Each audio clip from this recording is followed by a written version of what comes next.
their part in the reduction of Manchester United's away ticket allocation for a match the Eurovision at Chelsea Song Contest on the in terms of the 22nd of city October. that will be Man United hosting Supporters it Association in said they were considering 2023. legal Now, of course, action against the police Ukraine following the won news that more than Eurovision, 600 but fans given the from United would now situation not be able to with attend the the game war, despite Ukraine having will bought not be tickets. able to host The Met it. confirmed We've the just decision was due to heard safety and other Liverpool policing commitments. They also will be pointed out that hosting because next year's high-risk Eurovision matches Song should kick Contest. off The UK came at, second, before 4:45 and Liverpool weekends, was the only way chosen this match over could go ahead Glasgow, is by the 30 two final was to reduce cities the in the number UK of away Liverpool fans. will be hosting. The Women's Rugby Union World Cup begins in New Zealand tomorrow morning, a year later than scheduled because of the pandemic. Favourites England are on a 25 test-winning run, and they'll take on Fiji in Auckland at 4:45 a.m. France and South Africa are also in their pool.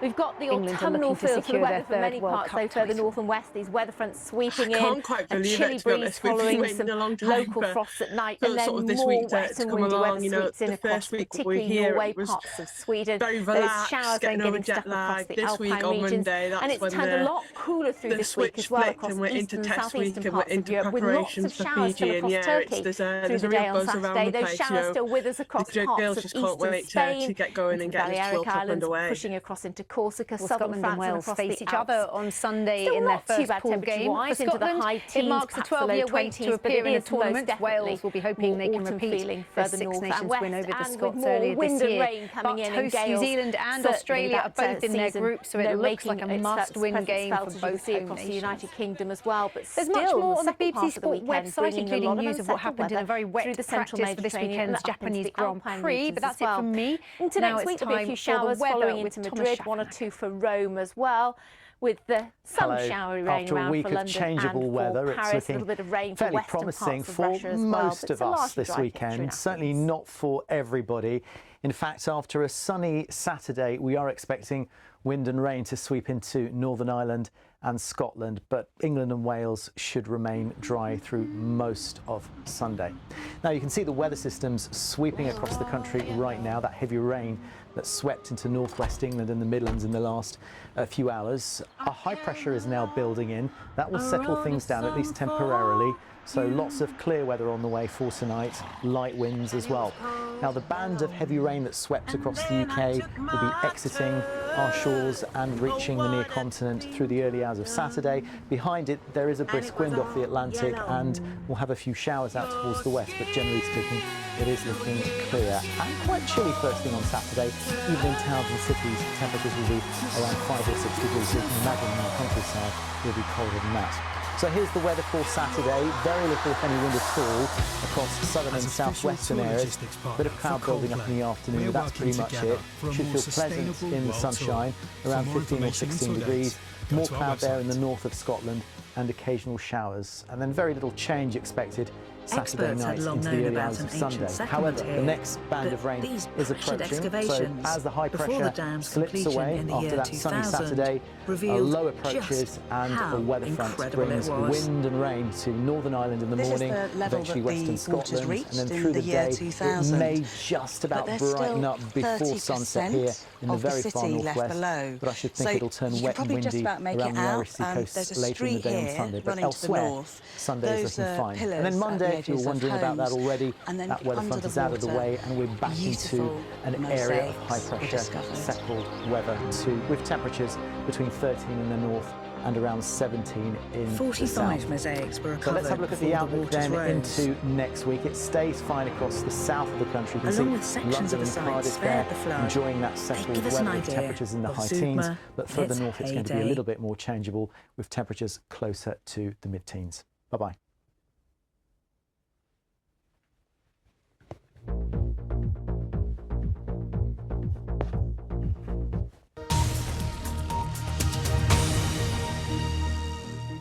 Now on BBC World News, a global view on the big stories happening in the UK this week in Dateline London.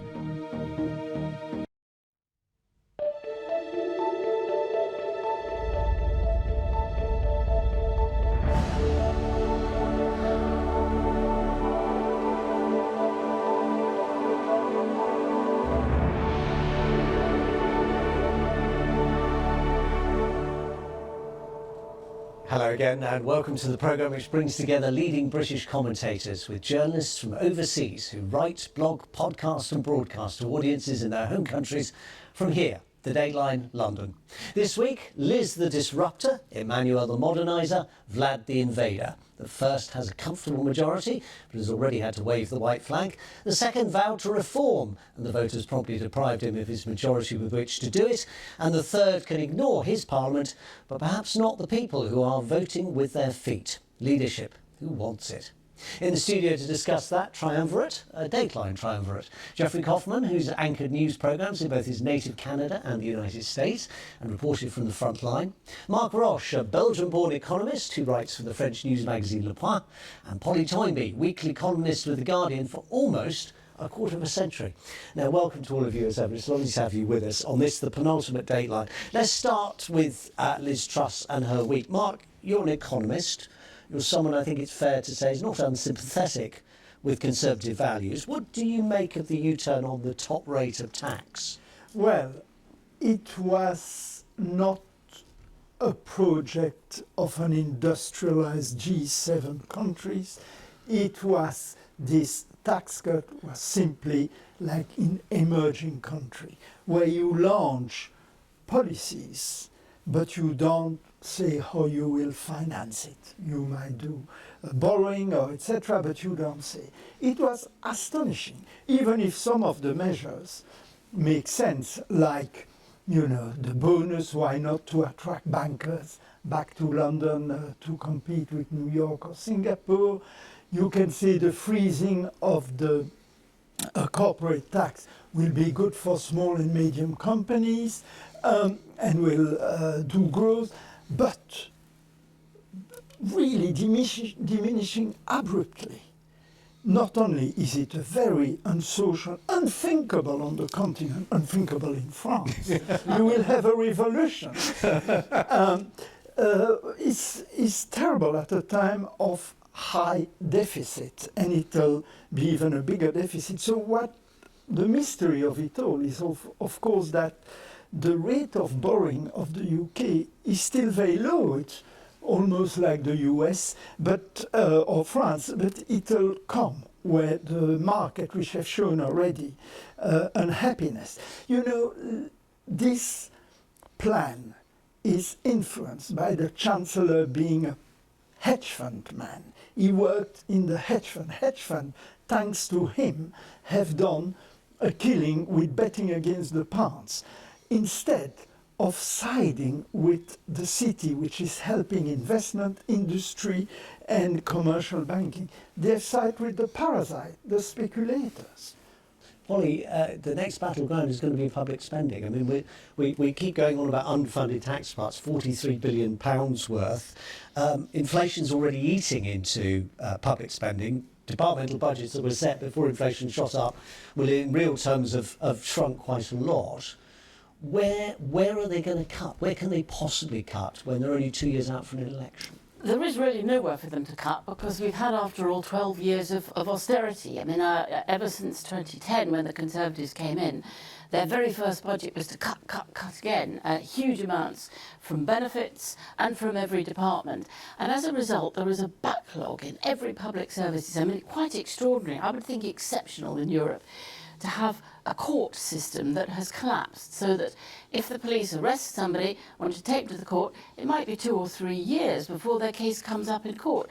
They shut down a whole lot of courts, they fired a whole lot of people, and that's just one example. But the health service is on its knees, despite the fact it having been cut a bit less than the others. The social care system is almost kind of non-existent. I don't think she has any room for manoeuvre with any cuts. And what's interesting is that the public polling and the focus groups are all saying, we didn't really need a tax cut. We needed our public services to work. We need schools to work. I mean, teachers are paid 8% less than they were in 2010. Health service workers paid less. You can't operate in that way, particularly when you've got huge numbers of vacancies and a shortage of people to fill jobs. And so I think whichever way she turns now, she's stuck. And tax cuts are regarded as a massive mistake. Benefit cuts is the one that, and already there's a cabinet fight over that, because it's clear that some of the cabinet colleagues are quite willing to say publicly they wouldn't go for that. Extraordinary. At the conference itself, have cabinet members actually saying, don't do this, because her tax cuts have already given 40 times more to people at the top than people at the bottom. Well, they would have done if they hadn't. No. Even allowing for the 45. Allowing for that. The Institute for Fiscal Studies says, even when allowing for the top tax cut having been taken away again, within the existing structure of income tax, that's what's happened. I mean, that's just not publicly acceptable. Geoffrey, she did promise to be a disruptor. She promised to be a disruptor based on phony economics, this zombie economics of, say, Reagan did it. If we look at history, Reagan's tax cuts didn't work. That is the point. If you read any serious economic analysis of the 1980s in the U.S., those tax cuts did not. They trickled down. The bounce back happened when Clinton raised taxes, in fact, and this idea that cutting it for the rich somehow makes the rest of us better off. I mean, it's an absurd ideology, and what you're seeing clearly is that this country is in the grip of the right-wing version of the Trotskyite. She is such a believer in her own perfect view of the way we should go. I kind of feel like it's the flip side of the Jeremy Corbyn coin, that they know better than we do what's good for us, and don't let the facts get in the way. Now, she would say you signed up to the anti-growth coalition. Well, but she would, and these are very good rhetorical. This is kind of like Build Back Better and all of those three-word rhymes that allow them to say just get it done or get Brexit done, whatever it was. This kind of she's hoping that it sticks, and she can distract us with this kind of empty rhetoric. The reality is that I think the people of Britain really need to ask themselves what's going on. We had a negligent Prime Minister in Cameron who let the referendum happen, thinking he could just sail through. We had a rudderless Prime Minister in May. We had a narcissistic, vacuous Prime Minister in Johnson, and now you have this ideologue. And I think the people of this country, it is interesting. The polls are so in favor of Labour. It's 2 years away. The world will change. But maybe this country's ready for someone who is boring, someone who's just an earnest doer like Keir Starmer. But it's a long way between now and then. It's a long way, and you would not advise them not to count any chickens, given the history of this country. I have lived through so many times when Labour was about to win the election. Absolutely. But this time really is exceptional, and all the pollsters say so. They've never seen anything like this. The move has been faster and deeper than ever before towards Labour. But the fear for people on that side of the policy means it could be shallow. If it's gone one way, it can equally go back. But on the other hand, that level of unpopularity you don't recover from. You've gone into a black hole from which the pollsters say no leader has ever returned. It's hard to imagine after 30-something days that they would change leaders again, and it would be very hard to do that. But the reality is that we know politicians want to keep their jobs, and ultimately they will support. Exactly, but they're much more volatile. Yes. And much more vulnerable. Out. About 180 of them are due to lose their seats. They can see it all there, and they won't let it happen. She has. But they have no other solution, because nobody else can save them now. It's too late. You don't think Rishi Sunak could come in and? He could, but I mean, he never had very much popular support either. I mean, he'd be better probably. It's like the end of the major year, yes, isn't it? It's Blair, exactly like whatever that. happened, we knew Blair will win, and yes. this time I agree completely. Do you think it feels the same? Oh, it feels completely the same. Even I lived through the... There was a Blair mania in the 90s. There's no Starmer mania, is there? Yeah, but we've only maybe had 3 weeks of this. Wait and see. And Major was... He tried everything, and there were scandals and rebellion and Europe and Maastricht and all that, and that left it to Blair to win and take it. There's an old political axiom which I think may apply, but let's talk in 2 years. We'll convene a special edition. We will. That says that elections aren't won, they're lost. Yes. And I think this is very much setting up that possibility. But I'm completely aligned with Polly. It is far too. That is the distant future. You're not putting any cash on it. We're definitely not putting any cash on it. On EU membership, Polly, Liz Truss is a Remainer turned enthusiastic Brexiteer. As Foreign Secretary, she wasn't sure whether or not Emmanuel Macron was friend or foe. And this week, there she was in Prague doing the grab and grin for the cameras with that certainly suspect monsieur, signing up to his political project, a European political community of all things. What's going on? Absolutely fascinating, because she has been rigid on everything else. I mean, really ideological, far to the right of Boris Johnson or most of her party. And Brexit was the mainstay, and suddenly we see her easing up.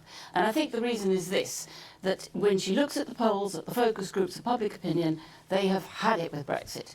There has been a swing against it, but above all, get this done. You said you'd got this done. How can we be having, wars with Europe? We thought it was all over. We thought a deal had been struck. So I think she just wants it to go away. And there will be peace, and it sounds as if the Europeans have understood that that's her message, and they're themselves now sending better messages. There's definitely a change of tone. She will have to take off the table this bill that she's passed to say that she will unilaterally break the treaty. That will have to be taken away. But it's all very doable. I mean, everybody wants peace except, the maddest of Brexiters. For Europeans, Britain is back. Well, hang on a minute. This European political community is 27 EU members plus another 17. Yes. It's everybody, basically. Only a French president like Emmanuel Macron could invent something completely surreal, Cartesian in his mind, and deliver it, because that's important. It is the configuration of the future of Europe, a confederation of a nucleus, the European Union, and then the 10 states who want to join and come, I'm intrigued. and then Isn't Britain and others. Forgive me for being a bit old-fashioned about this, but isn't this what used to be called the multi-speed Europe? Yes, and Britain wanted that. The French didn't. We want got that. our way in the end. Well, no, because the European Union is stronger than ever. The proof is 10 countries want to join, and they can't join because of financial thing. But also, it's a great idea because it brings Britain back and others back into the fold. This is also expedient for Liz Truss, because I think there's a long history of politicians having terrible trouble at home, making themselves into internationalists, going on world tours, being seen on the stage. Some of the world leaders were saying some of the European leaders, what a terrific prime minister she is. It's a distraction for her. Two, it's probably a lot more fun than sitting in the House of Commons. But it allows her to say, look, I can be a statesman, I can do these things, and giving a little ground, and maybe there's a bit of Nixon in China here. There's also a Macron there, because Macron himself has no majority. There will be strike in France, big discontent, National Front stronger than ever, extreme left stronger than ever. And what does he do? Yeah, he goes said, abroad. He did his he won his obviously second term as president. He then repeated his determination to do what he hadn't done in his first term, get pension reform to, I think it's raised from 62 to 64 or 5, isn't it? And the voters then deprived him of the majority with which to do it. Is he a lame duck at home? No, and anyway, at the end, he's finished. There's only 2 terms. Yeah. But I think more than ever, the people don't like him. They find him as a cold technocrat. The French are emotional people, the British are not.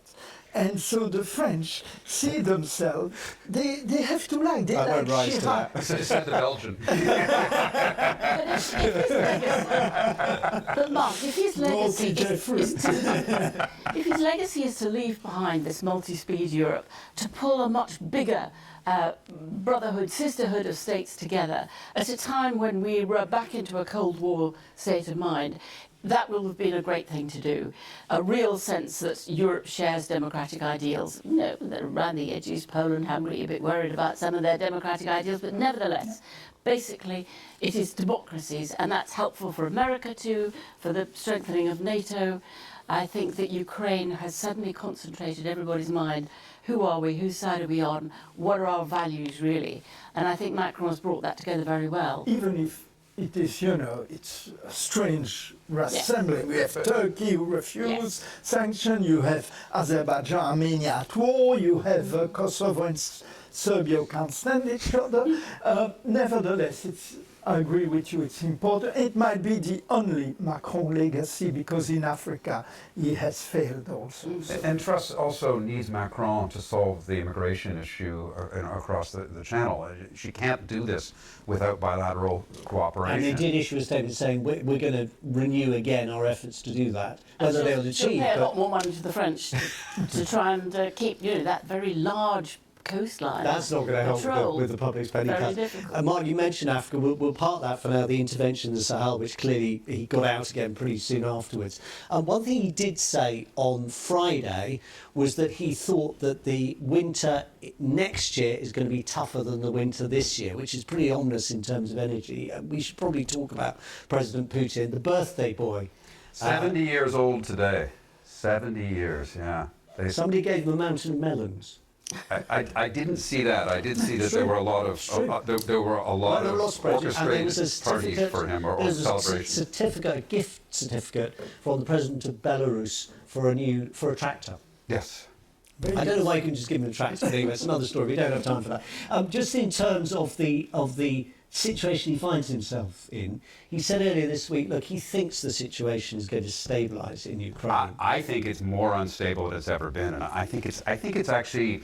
I don't want to be a Chicken Little here, but I do think it's really alarming. This could go any way from, it wouldn't surprise me to wake up one day and discover someone had put a bullet in him or that he detonated some minor nuclear bomb. I think those are the extremes, and I hate to sort of have such a, it's such an open-ended question, but the blowback he's now getting this week is really extraordinary. People in his own military are standing up and questioning him, and it's starting to unleash more and more. And that's when you start to feel like maybe his iron grip is not so solid. The problem is, as all military strategists have always said, give your enemy an exit. He has no exit strategy. I can't see what he can do other than utterly humiliate himself. I can't see a way. And it was fascinating to hear Joe Biden actually almost say that in public, to talk that through, saying we're trying to work out what would be the exit strategy. Because the Ukrainians won't give up some of their territory after what they've gone through. And I think you're right. What else, what do they give him? It's utter humiliation. But right now he's being humiliated, and the evidence suggests that the troops are ill-trained, ill-equipped, and demoralized. You can't win a war no matter how many more forced conscripts you throw at it under those circumstances. And of course, he could say, I had a victory at the OPEP when they diminish the production. Russia is not member of the organization. It's an associate member, but they were in Vienna. But why does it help Putin? Just to explain. Well, it gives him money. There will be more income because the oil price will stay up. To finance the war effort. But it's a short-term thing because the West is going into recession, so there will be less oil. There is already a big discount of Russian oil because European buyers are a bit reluctant because the public opinion forces them. And on the whole, EU and US are deciding to put a cap of the price of Russian oil. So short-term victory, but there again he has lost on the oil thing. Of course, he has this big thing which is gas, which is completely different. He's also, I think when you see this mass exodus of young men, because it is men, the potential consequences. As I said, people voting with their feet by leaving the country where they could. Listen, our focus should be on the destruction of Ukraine and this kind of obliteration of everything as they retreat.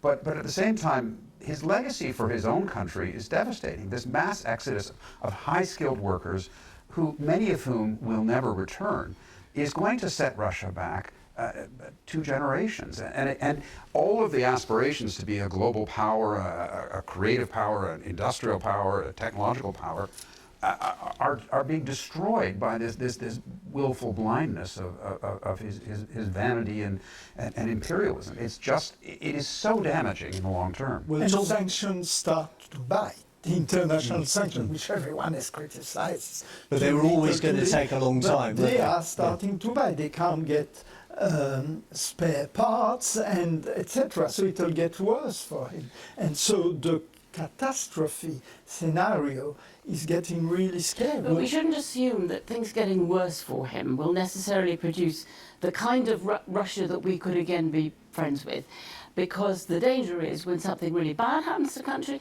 they turn worse, not better. And if somebody, that can happen at 10 Downing Street. if somebody does get rid of him one way or another, the chances are far more extreme people to the right, with far more militant and with their dictators will take over. Bomb. So and much more slap happy about nuclear arms, and so it's quite scary. Yep. There is, again, there's not a good option that I can see happening. I don't think there's going to be a sudden liberal blossoming in. We better Russia. stick with him then. You Well, don't with know him, a what's perpetual coming next. Holding on to the fear of something worse things. Just means a war that never goes away in that poor benighted zone. And that's a terrible thought for those who have to live in it.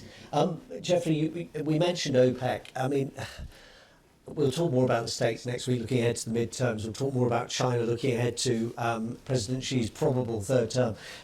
Just on Biden, though, I mean, it's an embarrassment, at least for him, isn't it? After the fist bump with Mohammed bin Salman in Saudi Arabia. Yeah, it is. It's basically, humiliating. so thank you very much for coming, Mr. President. And no, we're not going to do what you want. And he went, and we know that MBS, as he's called, we know. His record with Adnan Khashoggi, the journalist, the dissident journalist who was literally hacked up at the buzzsaw in the Saudi embassy in Turkey.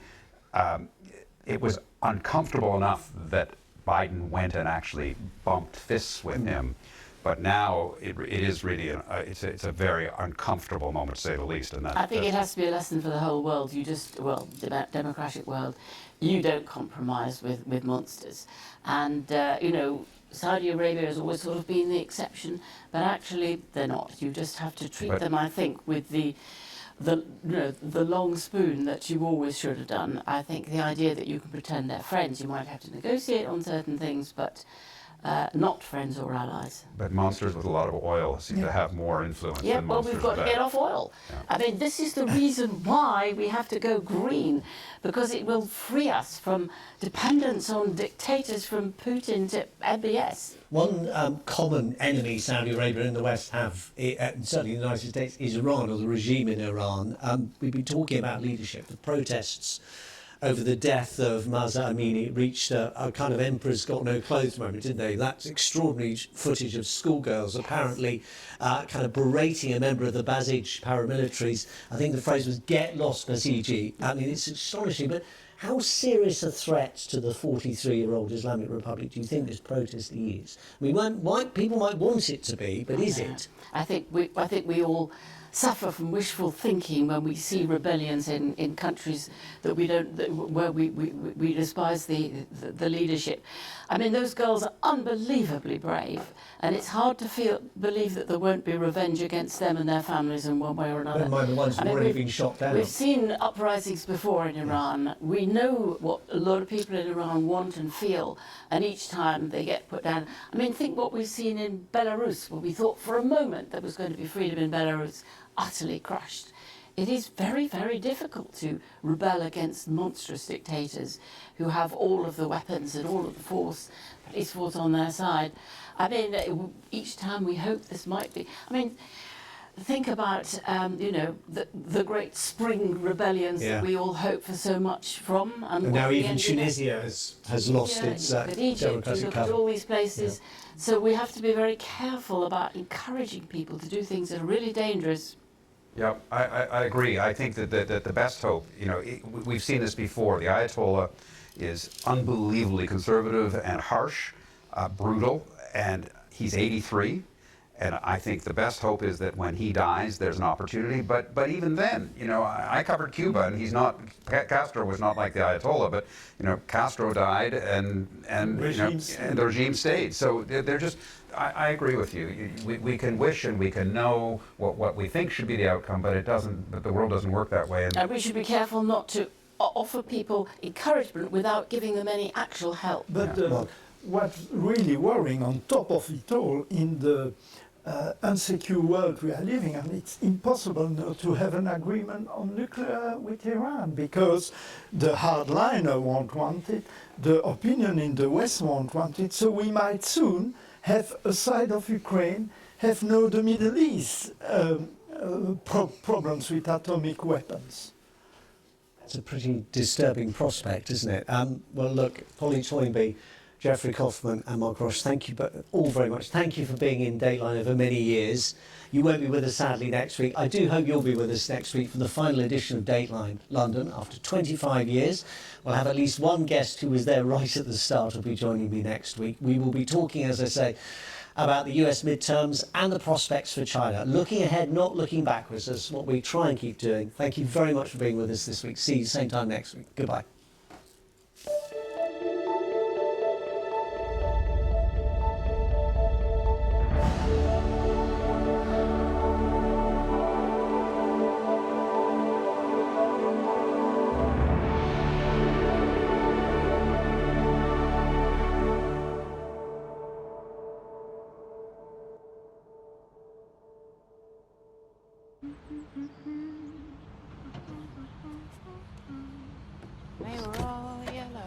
Hello.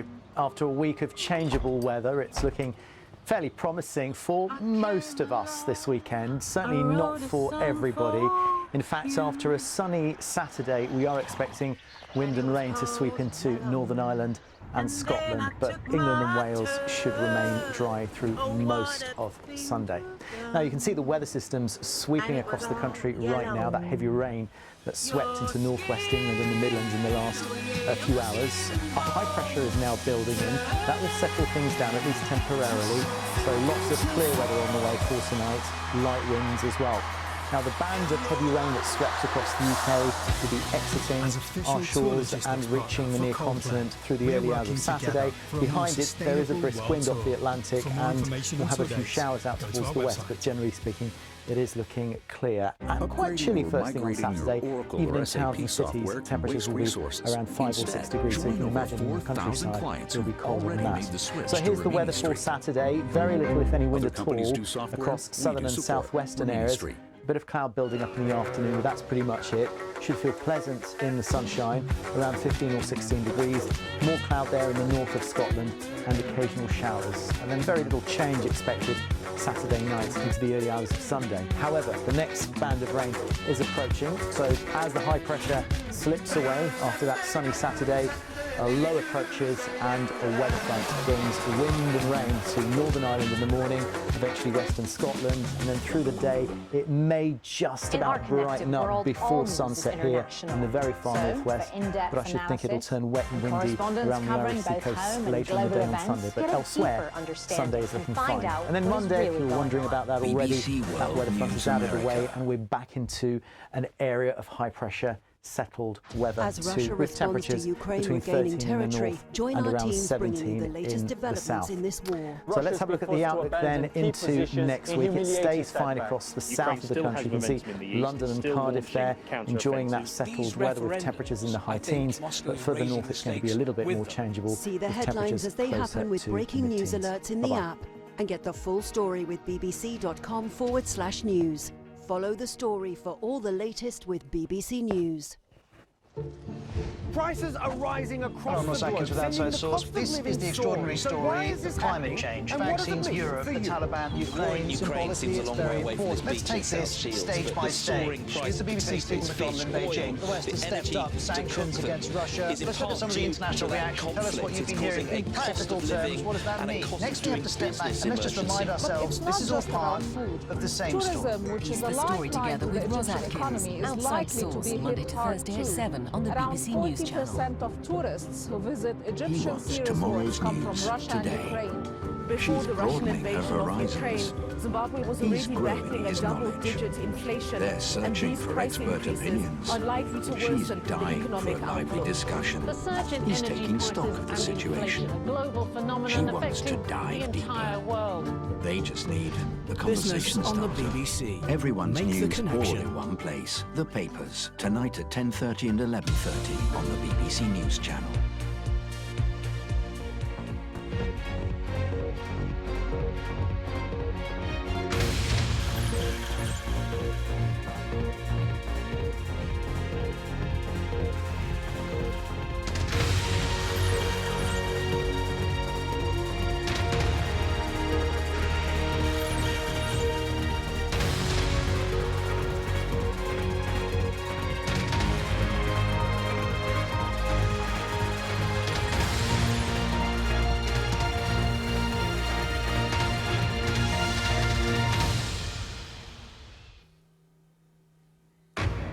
This is BBC News, I'm Samantha Simmons.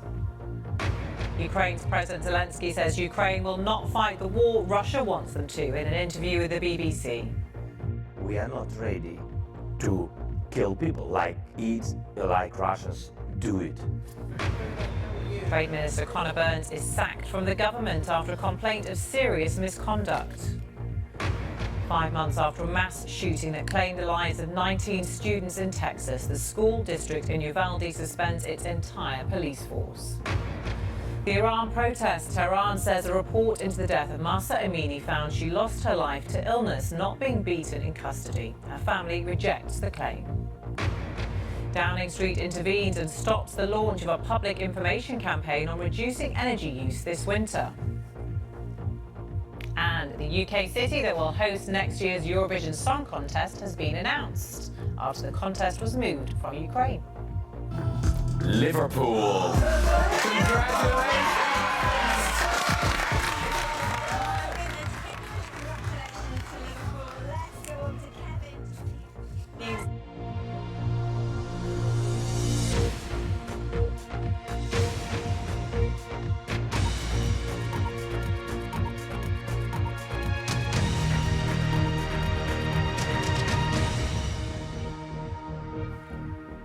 Hello and a very warm welcome if you're watching here in the UK or around the world. Ukraine's President Zelensky has told the BBC that he echoes President Biden's warning that any use of nuclear weapons would lead to Armageddon and has urged Russians to stand up against the war. It comes as Ukrainian troops continue making steady progress in reclaiming land occupied by Russian forces in the east and south of the country. Our World Affairs editor John Simpson has been speaking to President Zelensky in the presidential palace in Kyiv.